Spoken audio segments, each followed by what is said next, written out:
Gracias a todas y a todos por estar aquí, porque es un placer para nosotros venir a Bocairent y venir a este instituto a extender nuestras actividades de Semana de la Ciencia aquí a Bocairent. Alguna matización a lo que la directora ha presentado. La Universitat Politécnica de Valencia, que es una de las dos que tienen sede en Valencia, está la Universidad de Valencia y la Politécnica de Valencia, cumple ahora 50 años. El campus de Alcoy de la Politécnica de Valencia existe desde 1853. Es la segunda escuela de ingeniería más antigua de España. Y nosotros muchas veces decimos que son los de Valencia lo que son una sede de Alcoy y no al contrario.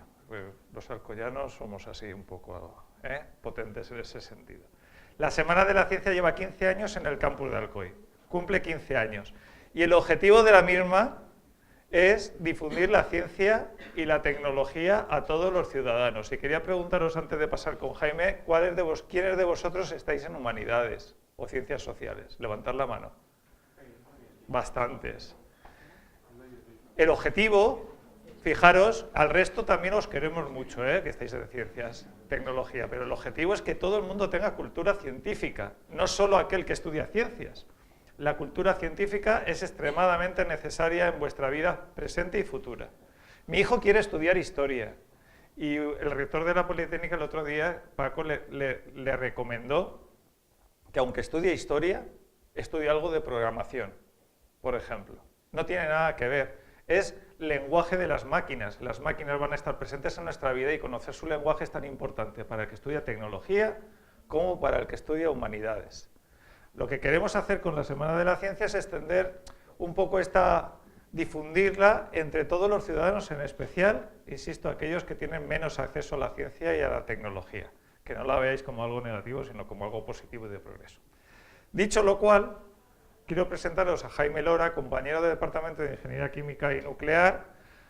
Jaime es un gran conocedor del mundo del agua, es catedrático de Ingeniería Química y es yo lo digo muchas veces, es uno de los padres de la Ingeniería Química tal y como la conocemos hoy en la universidad en España, porque ha estado elaborando un poco lo que llamamos técnicamente el libro blanco de lo que es la Ingeniería Química.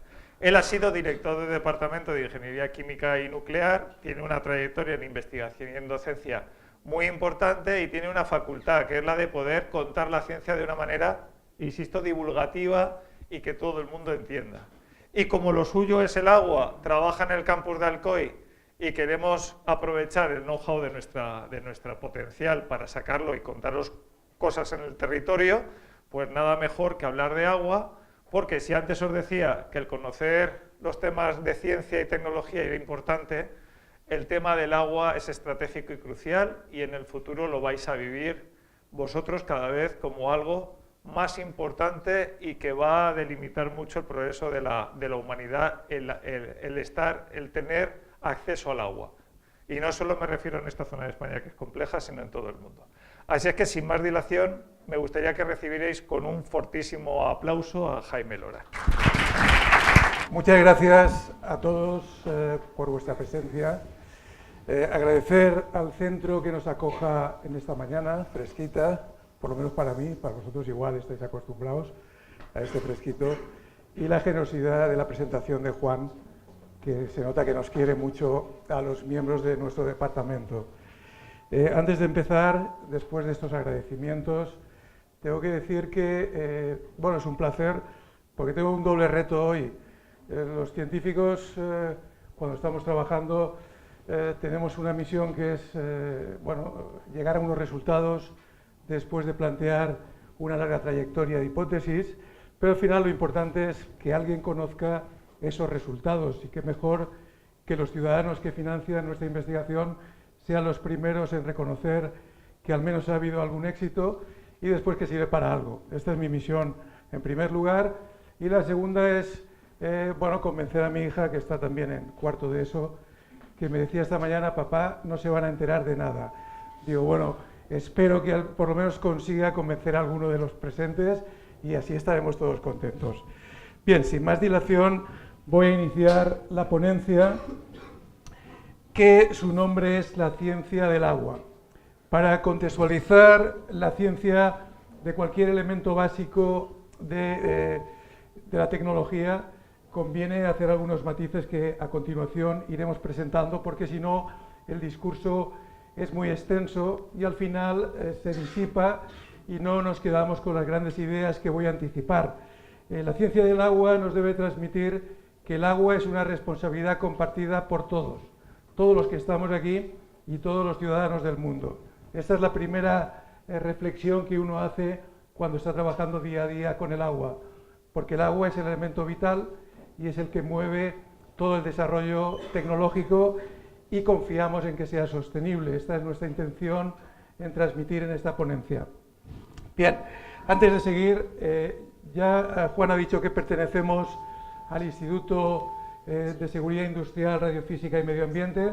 Es un instituto reconocido por la Generalitat de Excelencia, donde convivimos más de 90 doctores trabajando día a día en diferentes campos de la tecnología industrial. Está compuesto por 4 grupos de investigación que abarcan en su día a día, como decía, grandes retos en salud, energía, seguridad, en la industria y especialmente en nuestro campo, el agua. Y es de lo que vamos a hablar. Nuestro grupo, del que he sido bastantes años director hasta que he venido al COI, trabaja en todas estas líneas, donde quiero destacar, por su relación con el agua, la desalación del agua de mar, de aguas salobres también, y el tratamiento de fluentes líquidos. Para hablar del agua, como decía, lo primero es hablar del contexto, si no nos disipamos.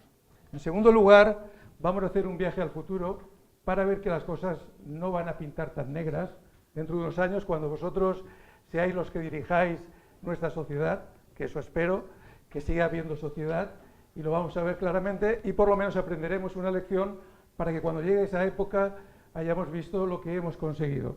Finalmente, hablaré de las claves actuales de la gestión sostenible del agua y finalizaré con la respuesta que desde la ciencia y la tecnología podemos dar hoy día a los problemas del agua. Antes de comenzar, siempre recomendamos apagar los móviles o al menos desconectarlos. Bien, para hablar del agua y de su contexto, me gusta la idea de hablar de lo que llamamos la caja del agua. La caja del agua puede ser maravillosa, ofrecernos un gran regalo que es el agua, pero puede ser una caja de truenos que finalmente nos lleve a un espectro de futuro muy negativo. Vamos a ver en qué consiste. Nosotros como ciudadanos decidimos un determinado estilo de vida que está basado en aspiraciones lógicas de cada ciudadano, de vivir en salud, en bienestar, en empleo, seguridad, sostenibilidad, etc. Bien, esta es nuestra aspiración, pero son los órganos superiores los que deciden por nosotros. Nosotros, en los países democráticos como el nuestro, decidimos cada 4 años, pero son ellos los que deciden. Sus acciones y respuestas condicionan lo que vamos a llamar factores de presión sobre los recursos. En este caso, el agua, recurso hídrico. ¿Y qué factores son? El crecimiento continuo de la población, la explotación continuada de los recursos, la contaminación, la urbanización, el cambio climático. Todos estos elementos los llamamos factores de presión porque van a condicionar el recurso natural. Y si no impactan de una forma positiva, pues evidentemente no tenemos futuro. Esta es la conclusión. Bien, los recursos hídricos que conocemos los podemos clasificar en 2 grupos. Los que conocemos bien, que son los convencionales, ríos, lagos, pozos, y los no convencionales, donde curiosamente hay más cantidad de agua, pero no es accesible de forma directa, como es el mar, como es el agua de la lluvia, la humedad y las tormentas. Toda esa agua no tiene acceso directo, pero está disponible para poder utilizarla. Los que gestionan todos estos recursos están condicionados por los usuarios, que son bastantes. En primer lugar, nosotros mismos, a continuación la agricultura, la industria, la energía cada vez más utiliza agua, incluso hasta el ocio emplea grandes cantidades de agua.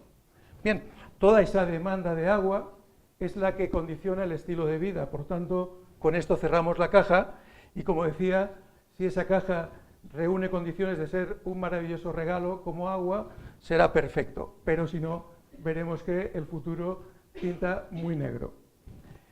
El agua, estaremos de acuerdo que es el soporte para la vida, mueve todas las actividades de desarrollo socioeconómico, pero también puede ser un factor habilitante o limitante, puede ser catalizador o ser un hándicap, un obstáculo.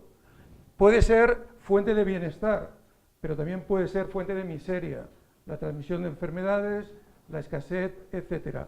Y por último puede ser un ingrediente para la cooperación entre pueblos, entre civilizaciones, pero también, lamentablemente, es motivo de conflicto, incluso de guerras. Por lo tanto, su importancia evidentemente es vital. Nos quedamos con lo bueno de momento, pero sin olvidar que hay lagunas muy importantes. Seguimos planteándonos factor determinante, limitante o dinamizador. Si atendemos a los factores de presión, como decía, todo pinta mal. Reflexionemos sobre ese detalle. Los factores de presión que corresponde, hemos dicho, a nuestras autoridades, Comisión Europea, Estado, Generalitat, ayuntamientos. La gestión ineficiente de las empresas que hacen llegar el agua a los usuarios. Y por último, nosotros mismos, como usuarios, el mal uso condiciona que en una gran cantidad de países, incluso en el nuestro, se den situaciones de estrés hídrico severo. Quiere decir que no hay futuro, no hay capacidad suficiente de agua para desarrollar un futuro. Ahora tendremos agua, pero dentro de 5 o 10 años no hay agua. Por lo tanto, evidentemente nos puede pasar como está ocurriendo en los países subsaharianos, donde el hecho de no tener agua condiciona que la gente migre. Bueno, yo sigo con la perspectiva de un futuro, por lo menos no muy agradable, y es una cuestión de alertar, pero tenemos respuestas, lo vamos a ver. Si localizamos la disponibilidad de agua en todo el planeta, curiosamente nosotros que estamos en el centro del mapa, estamos en una situación de vulnerabilidad. ¿Esto qué quiere decir? Que nuestra disponibilidad de agua es insuficiente para la cantidad de agua que estamos pidiendo todos los días. Evidentemente es una media. Nuestro país es asimétrico. El norte tiene agua y el sur no la tiene. Por lo tanto, es cierto que habrá zonas de estrés hídrico y zonas donde haya disponibilidad, pero la media es alertante. Estamos cansados de oír de la crisis del agua periódicamente, especialmente en los ciclos de poca agua, de poca lluvia, y eso condiciona muchas facetas de la vida cotidiana, como podéis ver. La causa-efecto es la sequedad, el cambio climático, y para los países subdesarrollados es una cuestión determinante de supervivencia. Sin embargo, para los países desarrollados, como decía al principio el mensaje, para el desarrollo sostenible es compartir el reto, siendo responsables de forma colectiva. Ese es el mensaje que me gustaría trasladar al final de la ponencia. Como decía, trabajamos en agua, buscamos soluciones, pero si entre todos no sabemos cuidarlo, el futuro será negro. Bien, una forma de medir nuestro uso del agua es lo que denominamos la huella hídrica. Quizás hemos oído hablar de la huella de carbón, más antigua en su definición por el efecto invernadero, pero la huella hídrica nos va a decir si estamos utilizando correctamente el agua o no. Es una medida del volumen total de agua destinado a producir, a consumir de forma global por ciudadano. Y evidentemente esa medida es geográfica porque se determina de dónde se está consumiendo el agua. Si analizamos en este mapa, podemos observar las zonas que tienen un futuro muy negro, entre las cuales, como veis, hay zonas de España donde estamos en estrés hídrico completo, porque estamos consumiendo más agua de la que realmente disponemos. Esto es una medida directa, aunque aparentemente no nos afecta. Vamos a ver en qué consiste. Nosotros en España, si nos comparamos, por ejemplo, con Alemania, que es el doble de población que la nuestra, tiene unos recursos muy parecidos, sin embargo los gestiona de forma muy eficiente. La huella hídrica por cada ciudadano español es de 6.700 litros al día que estamos consumiendo. Aunque parezca mentira, vamos a ver que estamos consumiendo todos los días 6.700 litros cada uno de nosotros. Sin embargo, un ciudadano alemán solo consume 3.900. Algo habrá hecho el país en la gestión del recurso. Estamos al nivel de Estados Unidos, también hay que decirlo, pero Estados Unidos tiene más disponibilidad, se puede permitir el lujo de despilfarrar el agua ahora, quizás le pese en un futuro. ¿Y esto por qué? Porque vamos a ver que hay determinadas industrias que consumen mucha agua y al final está imputada en nuestro consumo. Es decir, cada elemento del día a día que estamos consumiendo, nosotros, estamos imputando una cantidad de agua muy importante que puede estar en nuestro país o puede estar en otro país. Es decir, si yo me como una hamburguesa, estoy utilizando 2.400 litros solo por el hecho de comer una hamburguesa. Ahora no lo veis, evidentemente, pero hay que pensar en el ciclo de esa hamburguesa, porque para producir la carne ha habido un ternero que ha estado pastando y ese pasto ha habido que regarlo, ha habido una cantidad de agua residual que ha ido a un recurso público contaminada y esa cantidad de agua hay que imputarla, porque, como decía al principio, la reserva de agua es pública, es de todos, y si no la sabemos utilizar, tendremos un problema en el futuro. Bueno, ahí tenéis algunos ejemplos de tomar un refresco, en este caso un litro de refresco, son 500 litros de agua. ¿Qué empresas son las que precisamente consumen más agua? Las textiles. Como veis, unos vaqueros son 1.900 litros. Imaginaros la cantidad de camisas, suéteres, etcétera, que se están produciendo al cabo del día. La alimentación y la bebida. Todos esos mercados son los que están consumiendo grandes cantidades de agua. Por tanto, lo que podemos pedirles es que sean lo más eficientes posibles si queremos seguir comiendo, seguir bebiendo y seguir vistiendo. Aquí os dejo una página web que es pública para las escuelas, para los institutos, donde está toda la información que recoge la huella hídrica, que si acaso luego a los profesores que estén interesados les dejaré el enlace. Bien, si hablamos de agua hay que hablar de energía también. ¿Por qué? Porque para producir energía hace falta mucha agua. Si queremos disponer de energía eléctrica para enchufar nuestros móviles, nuestros ordenadores, nuestros televisores, es porque en algún punto alguien está produciendo esa energía. Y para producir energía va a hacer falta mucha agua. De hecho, se espera que en los próximos 20 años incremente la demanda en el 30% de energía eléctrica, con lo cual, si no va a ser sostenible, el futuro va a ser más negro todavía. Fijaros los incrementos de energía en los próximos años y nos podemos centrar que son precisamente los países emergentes, China, la India, que son los más superpoblados, son los que van a consumir toda esa energía y por lo tanto van a consumir grandes cantidades de agua. ¿Qué opina la política y los banqueros en general? Bueno, esto es un problema, evidentemente. La ley nos da la razón. La Directiva Marco Europea nos dice que el agua no es un producto comercial, es un bien social, es un derecho que tenemos como humanos, por tanto está reconocido, pero otro cantar es cómo se aplica la norma. Como vemos, la gestión del agua no está en el primer escalón de la necesidad imperiosa de los políticos. Lo que es la opinión pública tampoco tiene una percepción del problema. Y, como decía, es nuestra misión trasladar esa problemática para que entre todos podamos influir sobre nuestras decisiones en cuanto a los que toman la decisión final, que es el estamento político y financiero. De hecho, ellos mismos lo reconocen, los financieros, pero evidentemente lo plantean con otro punto de vista, que es comercial. Es decir, evidentemente hay un problema de agua, pero lo enfocamos como negocio. con lo cual contradice el primer elemento, que es que el agua, como dice la ley, es un bien social y un derecho.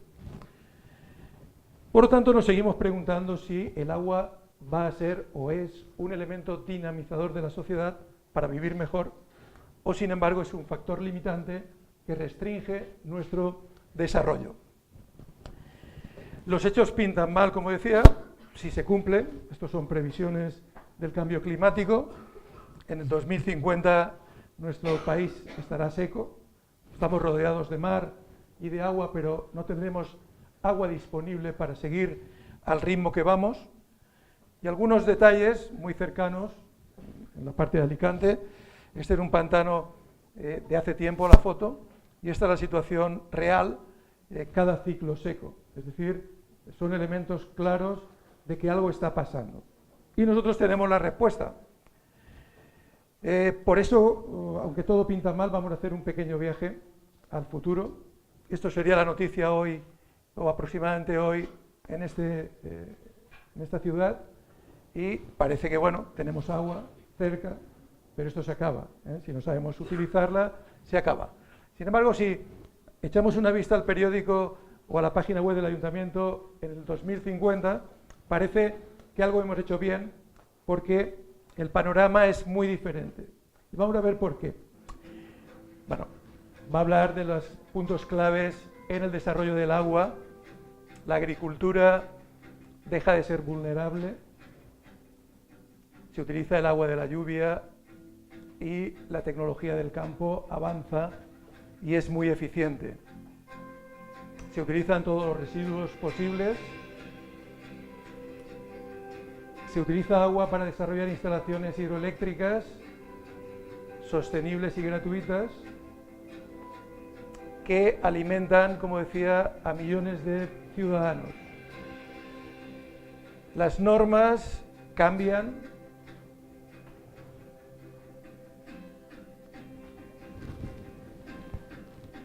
Y lo importante es haber aprendido de las lecciones del pasado y utilizar las mejores prácticas. Compartimos globalmente esas lecciones y el mundo se transforma en una única reserva de agua compartida por todos,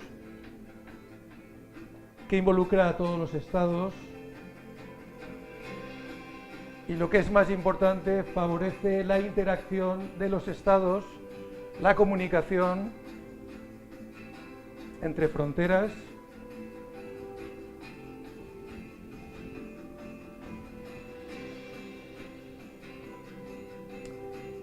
Alcanzamos el éxito completo al acceso al agua y al saneamiento.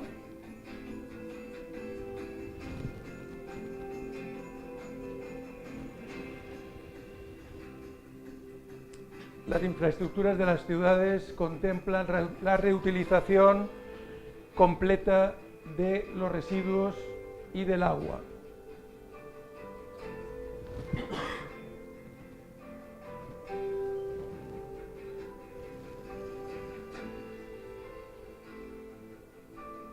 Realmente fijaros si hay cosas en el agua para poder rescatar y reutilizar. Hay un balance perfecto entre lo que utilizamos y lo que devolvemos al entorno.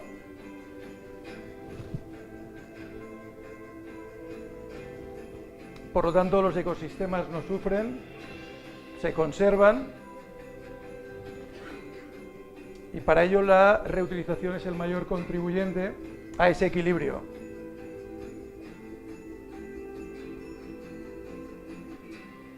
Bien. El mensaje final es que llegar hasta aquí realmente no fue fácil para los que vean el vídeo en el 2050 y por lo tanto tenemos claro las lecciones que debemos de aprender. Bueno, no lo dije al principio, pero lo digo ahora.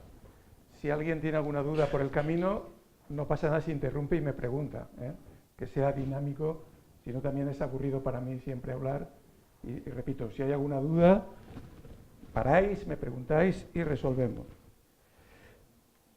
Bien, este era el resumen y decía que al final La reflexión es que se ha conseguido, pero es complejo, porque si repasamos el entorno debemos de convencernos, en primer lugar, nosotros mismos, y luego los que tienen que decidir deben de estar convencidos también. Por lo tanto, bueno, si somos capaces de hacerlo, ese es el futuro que vamos a tener. Bien, esto ya lo hemos visto. Pero si hacemos la reflexión de que si hay agua disponible o no, evidentemente hay agua suficiente en nuestro planeta. De hecho, es el planeta azul. Sabéis que hay una gran cantidad de agua más que de tierra, por lo tanto, algo estamos haciendo mal. Seguramente la crisis del agua es más una crisis de la gestión del agua. Si analizamos el agua disponible en el planeta, tenemos, fijaros, terakilómetros cúbicos. Eso es una cantidad en volumen impensable, ¿eh? Tanto uno conozca bien las matemáticas o no, es mucha agua. Desgraciadamente toda no está disponible porque hay una gran cantidad que es agua salada. No podemos beber directamente el agua salada. El agua superficial, que aparece en lagos, en ríos, representa unos cuantos kilómetros cúbicos menos, pero todavía hay muchos. Y si ya bajamos el escalón a la Comunidad Valenciana, fijaros que hay 0,73 kilómetros cúbicos, que son 700 hectómetros cúbicos, mucha cantidad de agua.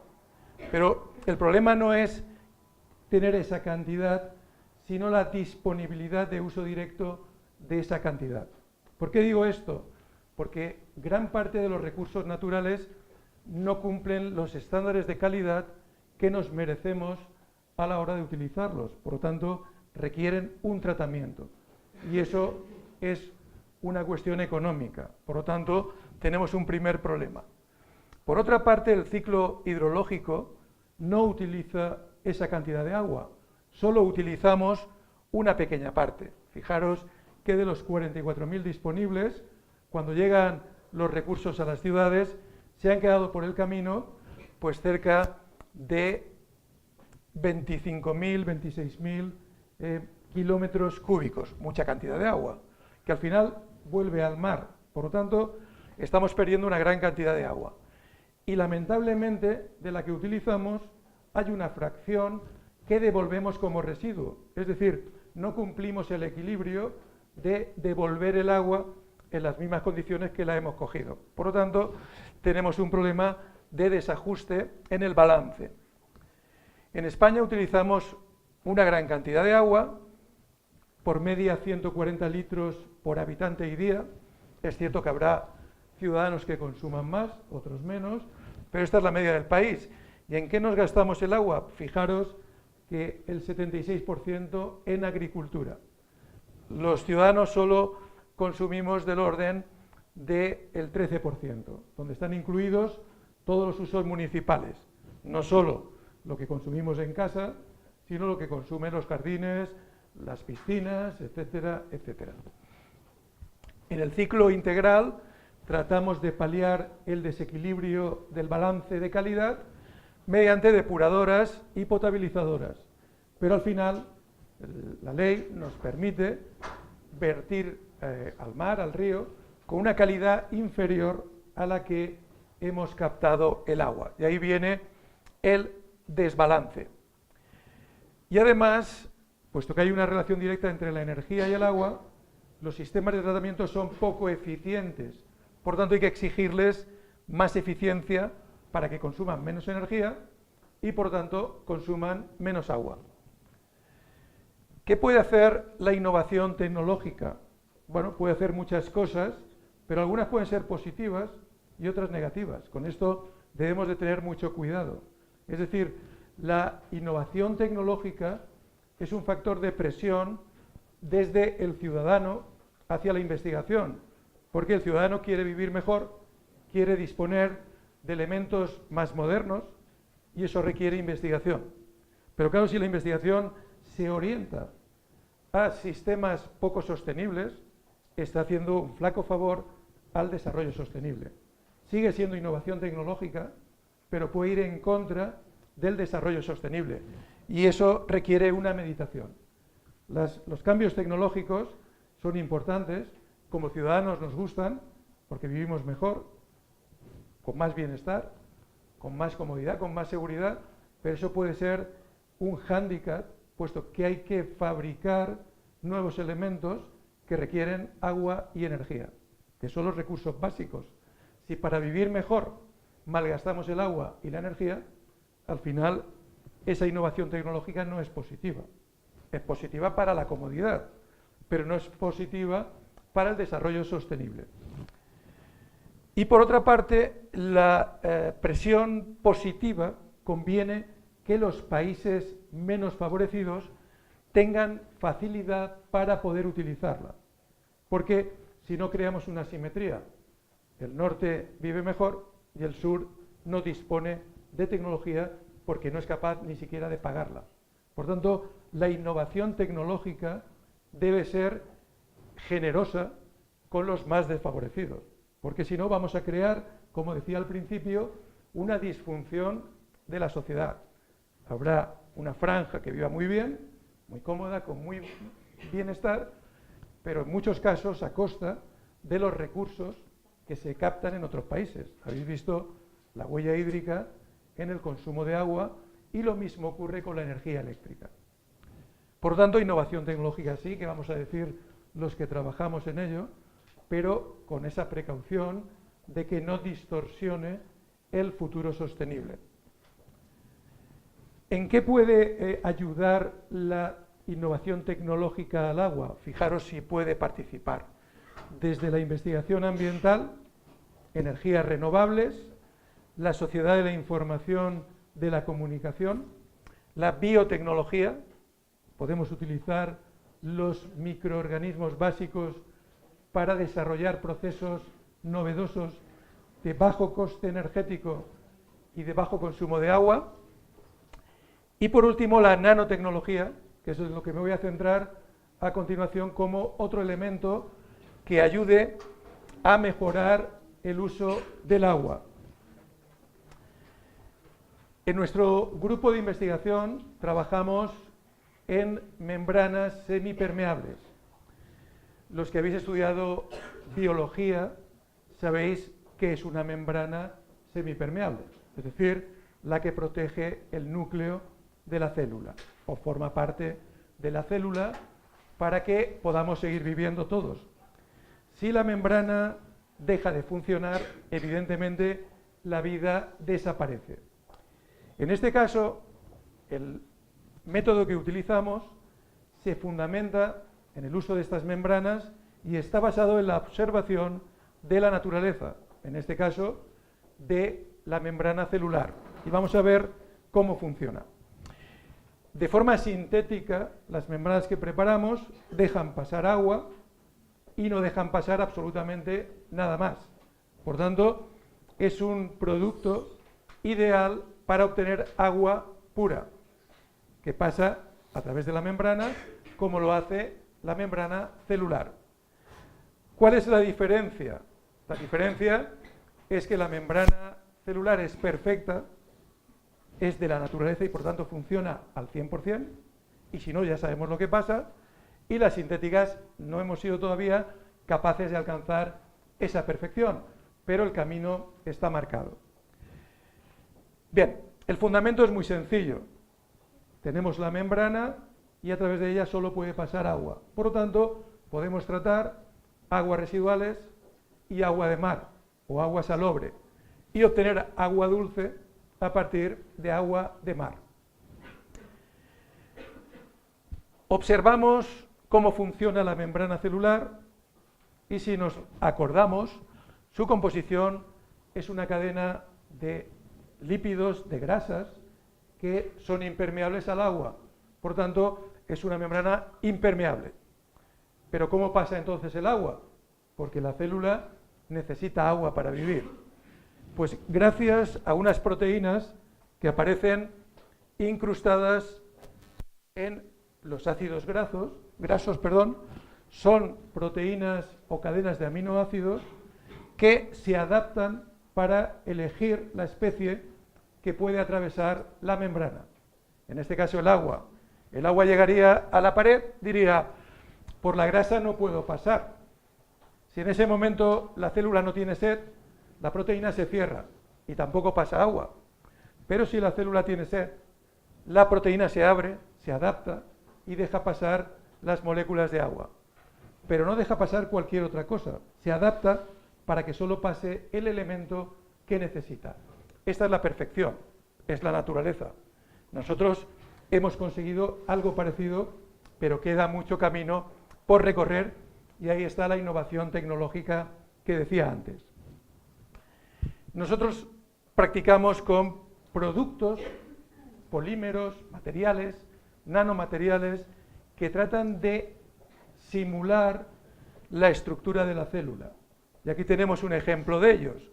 Tenemos una poliamida aromática, que es un nanomaterial muy utilizado en la industria aeroespacial. Es decir, los trajes de los astronautas están hechos con este material. Muchos de los elementos mecánicos de las naves espaciales se hacen con ese material y nosotros lo utilizamos para fabricar membranas. ¿En qué consiste? En crear una estructura, como decía, muy parecida. De forma que cuando el agua llega, todos esos compuestos presentes en el agua, como son metales, sales, orgánicos, toxinas, virus, etcétera, no pueden atravesar la membrana y solo el agua es capaz de hacerlo. Por lo tanto, es un elemento que permite gestionar eficientemente un agua contaminada. Si la comparamos con la célula de la membrana, la célula natural, vemos que hay una diferencia notable en el espesor de la membrana. Nosotros podemos fabricar membranas con un espesor muy fino, prácticamente invisible, de hasta 50 nanómetros de espesor. Eso es una cantidad, como digo, a nuestro ojo, invisible. Solo podemos verla con un microscopio electrónico. Pero si medimos el espesor de la capa de la membrana celular, solo son 6 nanómetros. Es decir, nuestra membrana todavía puede mejorar sustancialmente. De forma que si hoy en día los sistemas ya son eficientes, el futuro nos va a demostrar que podremos conseguir todavía más en el campo del tratamiento de aguas. Vamos a ver dos ilustraciones para que entendáis a qué me refiero. Esta es la membrana vista al microscopio. Y nos vamos a acercar a la capa donde se enfrenta con el agua. Esa es la estructura de la poliamida que se está formando. Cuando se junten todas las moléculas tendremos la membrana. Y vamos a ver que van a aparecer moléculas de agua que son las que pueden atravesar la membrana. En este momento está formada la membrana, vista desde arriba, y ahora aparecen moléculas de agua que la atraviesan. Sin embargo, nos va a aparecer, por ejemplo, un cloruro, que como veis, o un sodio, que no pueden atravesar la membrana. Es imposible, porque no caben. ¿Cuál es la diferencia entre nuestra membrana y la, vamos a decir, y la biológicamente viva? Pues que aquí solo podemos descifrar por tamaño. Las estructuras no son móviles. Sin embargo, la membrana viva es inteligente y puede abrir y cerrar los canales. Es la diferencia principal. Bueno, se está estudiando en mejorar, pero queda mucho camino, sobre todo de tecnología. En este otro, mucho más gráfico, vamos a ver cómo la molécula de agua por presión puede atravesar el canal, pero el resto rebota con la membrana. No puede pasar. Y finalmente, en este otro, vemos cómo somos capaces de separar agua de mar y obtener agua dulce. El proceso natural de ósmosis lo conocéis y permite pasar agua del depósito diluido al concentrado. Esto no nos interesa, porque sería diluir el mar. Nosotros queremos actuar al revés. Es el camino natural que no interesa porque diluye el mar. El inverso requiere presión.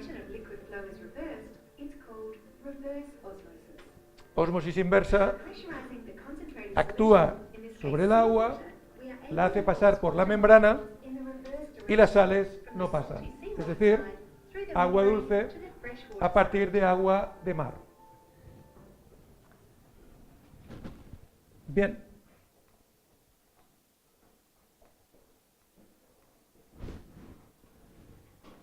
Pero tiene inconvenientes. Evidentemente, tiene inconvenientes que la membrana celular no tiene.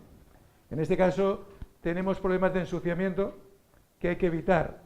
Bueno, para eso tenemos respuestas en la mejora de los materiales. Y tiene otro inconveniente que es el consumo energético. Todavía tenemos que ser más eficientes. Ya lo somos, pero queremos más. Queremos acercarnos a lo que llamamos el mínimo termodinámico, que es el máximo posible en rebajar el consumo energético. ¿Qué hacemos para mejorar el ensuciamiento? Desarrollar nuevos materiales que actúen sobre la capa que se va a enfrentar al agua. ¿Para qué? Para que esos materiales repelan el ensuciamiento, sean más efectivos en la repulsión con el ensuciamiento. De esa manera, las membranas duran más tiempo y dejan pasar más agua.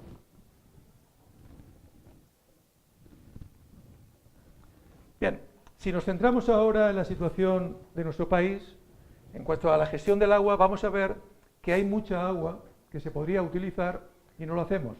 Estoy hablando de la desalación y de la reutilización. A pesar de que los informes son positivos, de que cada vez reutilizamos más el agua, pero en nuestro país no pasamos del 17% de reutilizar agua. El resto va al residuo. Por lo tanto, es un sistema ineficiente en balancear lo que cogemos de agua y lo que devolvemos. Tener en cuenta de que por cada litro o por cada 100 litros que utilizamos, 80 van a las depuradoras. Por lo tanto, si no son eficientes, van al mar. Y si van al mar no depurados, tenemos un problema de contaminación. Bien, si nos centramos en la industria recicla poco. Por lo tanto, otro ámbito donde utilizar esta tecnología. Si nos centramos en la industria manufacturera como es la textil, tiene una gran rentabilidad por el uso del agua. Como hemos visto antes, se consume mucha agua, pero se vende mucho textil. Por lo tanto, es un negocio importante. De cada metro cúbico de agua que se utiliza, retornan 113 euros. Por lo tanto, es una cantidad muy importante para las industrias textiles. Pero ¿qué podemos hacer con ese tipo de industrias que consumen mucha agua y tienen una alta carga contaminante? Podemos utilizar sistemas de tratamiento eficientes, porque los sistemas convencionales tienen un límite. No se ha desarrollado tecnológicamente ninguna etapa superior para mejorar la calidad del agua que queremos vertir al medio, o incluso reutilizarla en nuestros hogares. Para que tengáis una idea de la reutilización, Singapur es el país más eficiente en el uso del agua. En Singapur se reutiliza toda gota de agua que se utiliza, vuelve al sistema municipal de agua.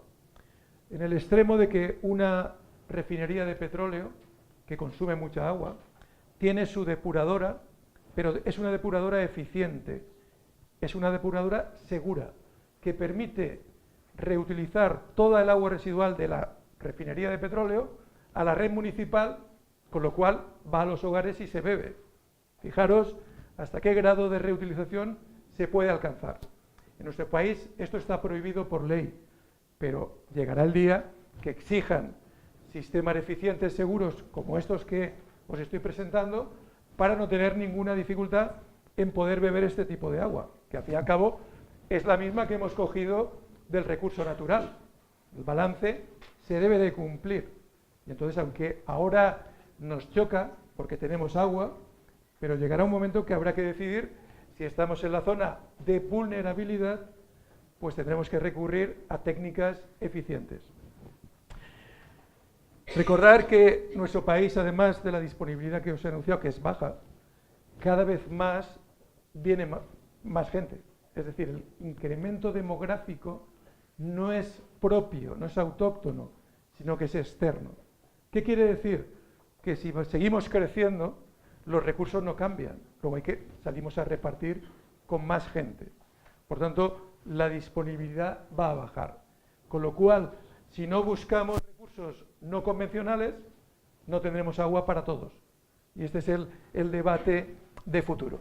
Bien, volviendo a la industria, para seguir la vía de la reutilización, os presento aquí un proyecto que hemos hecho con la industria textil para tratar de reutilizar prácticamente el 90% del agua residual para el propio proceso de la industria textil. Es decir, generamos un bucle cerrado de agua, con lo cual solo hay que aportar un 10%.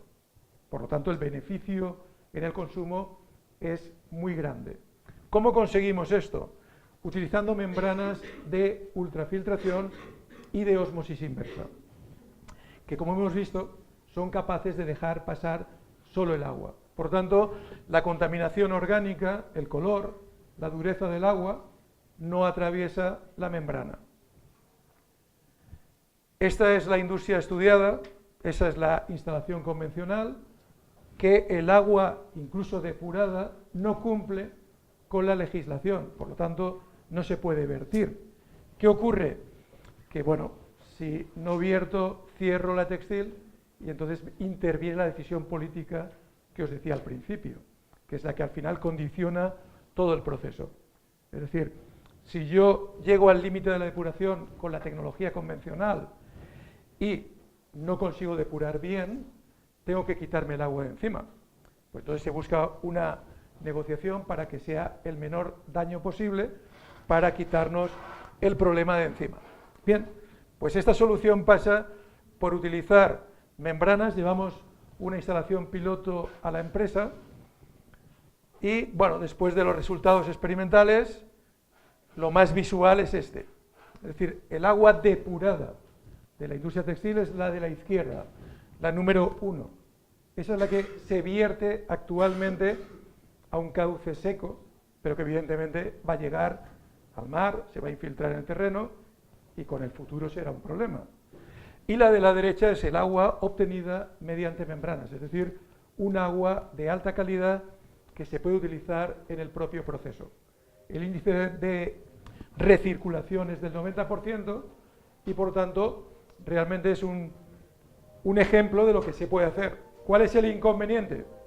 La financiación de la inversión que hay que hacer para implantar esta tecnología, que es en financiación más cara que la convencional, pero el resultado es más eficiente. Por tanto, hay que llegar a un compromiso entre las administraciones, el tejido empresarial, entre todos, convencernos entre todos que este es el futuro. Balancear lo que es, lo que cojo y lo que dejo.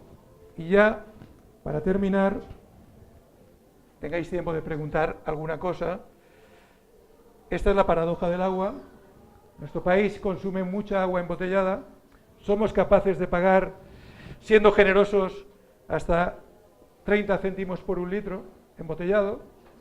Y si desaláramos con ese coste agua de mar, tendríamos 500 botellas de un litro de agua de excelente calidad. Por lo tanto, no es una cuestión de costes, es una cuestión de asumir que el esfuerzo que hay que hacer con el agua es interesante. Es decir, fijaros lo que estamos haciendo día a día al pagar en la máquina del agua, 500 veces más de agua cogiendo agua del mar o de un pozo salinizado, etcétera, etcétera. Bien, por último os quería decir que estamos abiertos en nuestro practicum cada año a los estudiantes de primero de bachiller. Les invitamos a estar una semana con nosotros para aprender, en este caso, si están con nuestro grupo del agua, y hay más grupos que trabajan en otras tecnologías. Bueno, solo recordaros por dónde empecé. Asumir que el problema es grave, pero se resuelve con responsabilidad compartida. Muchas gracias. Si tenéis alguna duda, es el momento.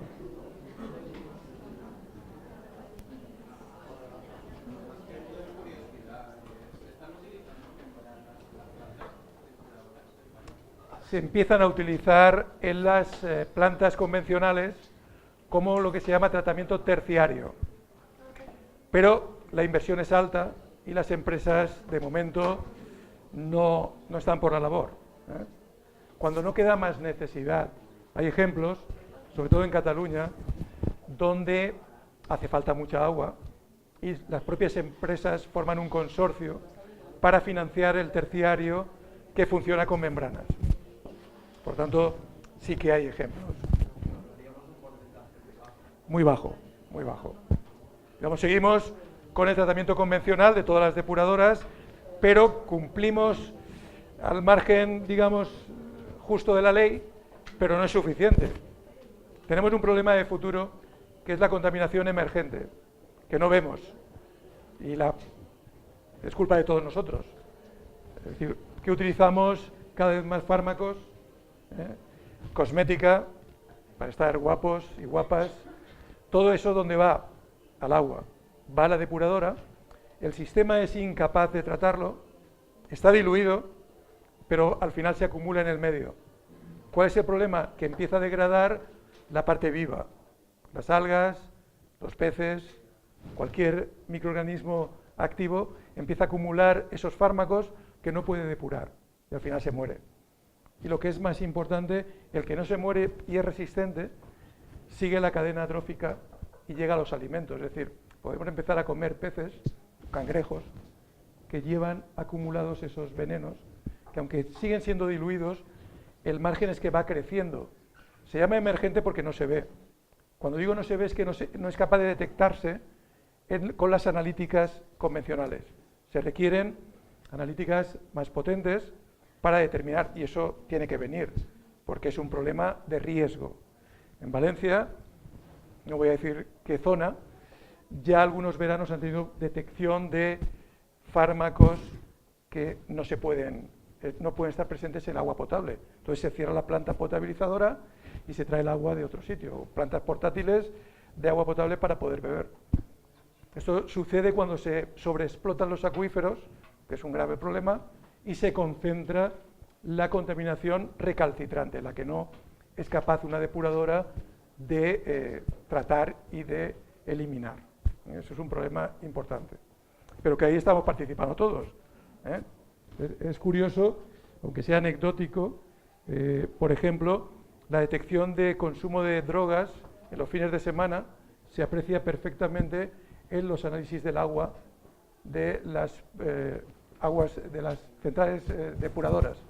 Se ve perfectamente la traza de cocaína, de cannabis, etcétera, porque está presente en el agua y se ven los picos en los fines de semana del consumo.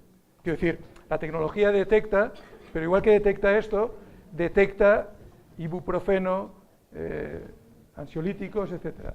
Todo eso se va acumulando. Ahora está diluido, a nosotros no nos afecta, pero empieza a afectar a la parte más débil de microorganismos. ¿Preguntas? El hecho de utilizar membranas en la industria también bajaría el coste de producción de, por ejemplo, unos pantalones o lo que sea. Evidentemente, el coste de un producto depende de todos los recursos que pones en la industria. Del producto en sí no, me refiero a la producción. A la producción, me refiero. Cuando digo producto, en este caso es el pantalón o la chaqueta. El coste de eso se calcula teniendo en cuenta todos los recursos que tú inviertes.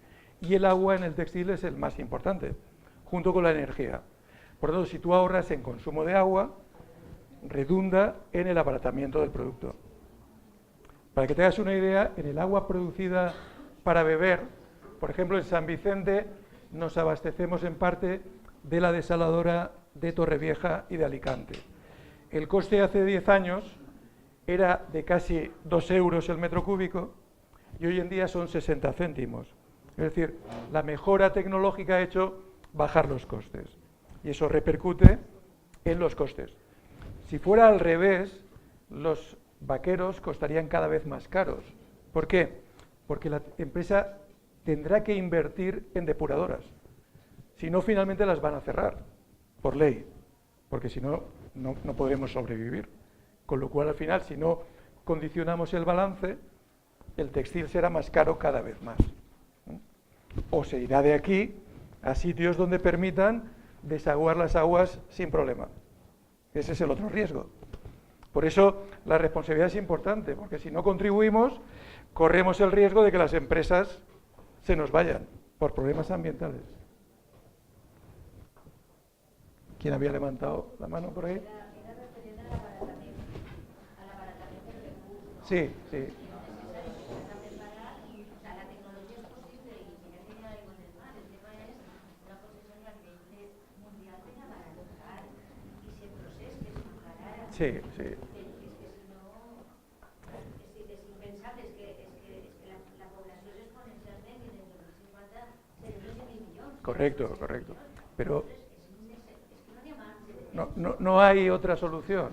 O sea, por mucho que nos empeñemos, estamos, como siempre decimos, estamos a tiempo, pero cada año que yo hablo es un año más y estamos igual, ¿eh?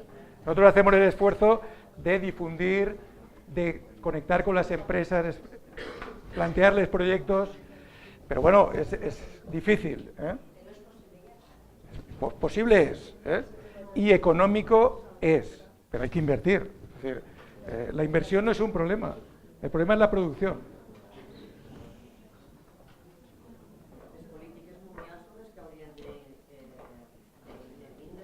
Así es, así es.